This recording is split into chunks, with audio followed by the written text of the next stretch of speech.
नमस्कार। अभी की सबसे बड़ी खबर दिल्ली से आ रही है। पूर्व केंद्रीय मंत्री शरद पवार की नई दिल्ली स्थित आवास पर हुई बैठक में यह तय किया गया कि इंडिया गठबंधन की पहली रैली अक्टूबर महीने में भोपाल में होगी। यह रैली अक्टूबर महीने के पहले हफ्ते में होगी। इंडिया गठबंधन की समन्वय समिति की बैठक में इसका फैसला हुआ। मध्य प्रदेश में इस साल के अंत में विधानसभा चुनाव होने हैं।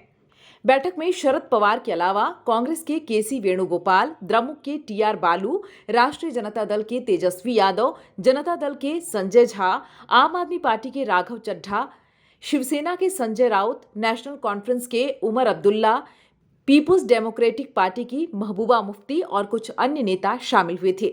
आपको बता दें कि इंडिया के घटक दलों के नेताओं की पिछले दिनों मुंबई में हुई बैठक में गठबंधन के भविष्य के कार्यक्रमों की रूपरेखा तैयार करने के लिए 14 सदस्यीय समन्वय समिति का गठन किया गया था। इसकी आज नई दिल्ली में पहली बैठक हुई। मध्य प्रदेश चुनाव में एक बार फिर से बाबा की एंट्री हुई है। जगत गुरु रामभद्राचार्य ने मध्य प्रदेश की राजनीति और चुनाव के मद्देनजर बड़ा बयान दिया है। उनके बयान ने सियासी गलियारों में गर्माहट बढ़ा दी है।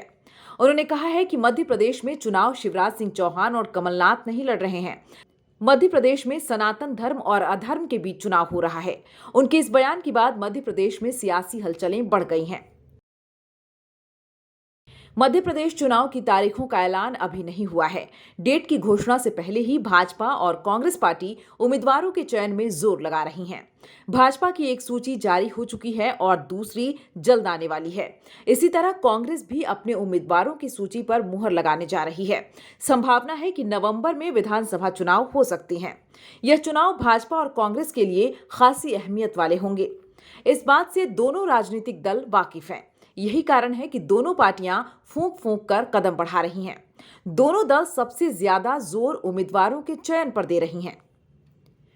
बीजेपी की तेज तर्रार नेता और मध्य प्रदेश की पूर्व मुख्यमंत्री उमा भारती ने कहा कि लोग भले ही कुछ भी कहें, लेकिन मैंने अभी राजनीति नहीं छोड़ी है।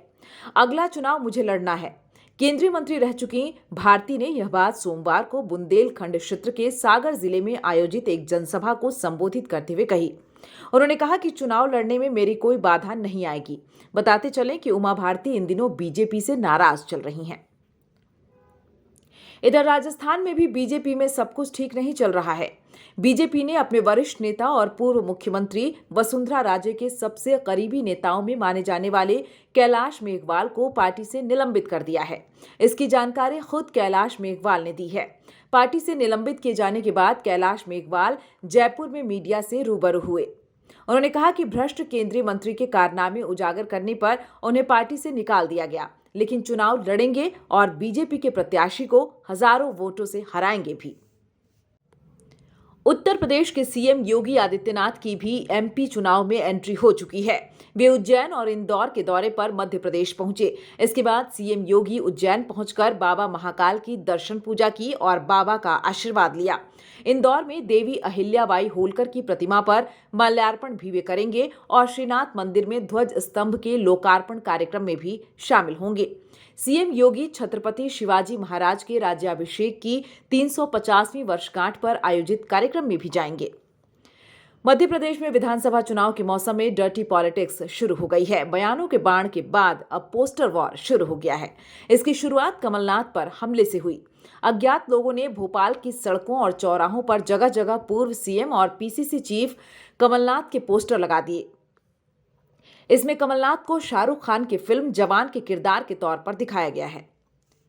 दिल्ली में बुधवार को दूसरे दिन भी कांग्रेस स्क्रीनिंग कमेटी की बैठक हुई। सुबह 9:30 बजे से 15 जीआरजी स्थित कांग्रेस वॉर रूम में मध्य प्रदेश विधानसभा चुनाव के लिए उम्मीदवारों के नामों पर मंथन हुआ। इसमें नेताओं से 1-to-1 चर्चा भी की गई। टिकट की क्राइटेरिया को लेकर भी कमेटी के सदस्यों ने बात की। दिल्ली में भाजपा की केंद्रीय चुनाव समिति की बैठक में भाग लेने के लिए प्रधानमंत्री नरेंद्र मोदी भी बुधवार को भाजपा कार्यालय पहुंचे। इस बैठक में मध्य प्रदेश, राजस्थान और छत्तीसगढ़ विधानसभा चुनाव के कैंडिडेट्स के नामों की घोषणा किए जाने की संभावना है। इससे पहले अगस्त में हुई मीटिंग में भाजपा ने पिछले चुनाव में हारी हुई सीटों पर एमपी के लिए 39 कैंडिडेट्स और छत्तीसगढ़ के लिए 21 कैंडिडेट्स के नामों की घोषणा की थी। शरद पवार के आवास पर विपक्षी गठबंधन इंडिया की कोऑर्डिनेशन कमेटी की पहली बैठक हुई। बैठक के बाद कांग्रेस नेता केसी वेणुगोपाल ने कहा कि सीट शेयरिंग पर अभी कोई फैसला नहीं हुआ है। सभी पार्टियां मिलकर इस बारे में जल्द से जल्द फैसला करेंगी। उन्होंने बताया कि बैठक में टीएमसी नेता अभिषेक बनर्जी शामिल नहीं हो पाए क्योंकि उन्हें ईडी ने समन किया था। The first meeting of the coordination committee was held today at the Sharad Pawarji's residence and attended by 12 member parties. Sri Abhishek Banerjee of All India Trinamool Congress could not attend the meeting due to the summon by Enforcement Directorate arising out of the vendetta politics of Bharatiya Janata Party and the Prime Minister. The coordination committee decided to start the process for determining the seat sharing. It was decided that the member parties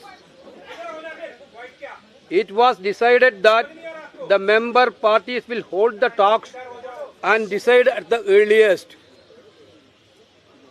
The committee decided to hold joint public meetings in different parts of the country. The first public meeting will be held at Bhopal in the first week of October in the issue of rising prices, unemployment and corruption of BJP government. The subgroup of media to decide upon the names of the anchors on whose shows none of the India parties will send their representatives. These are the decisions, these are the outcome of this meeting.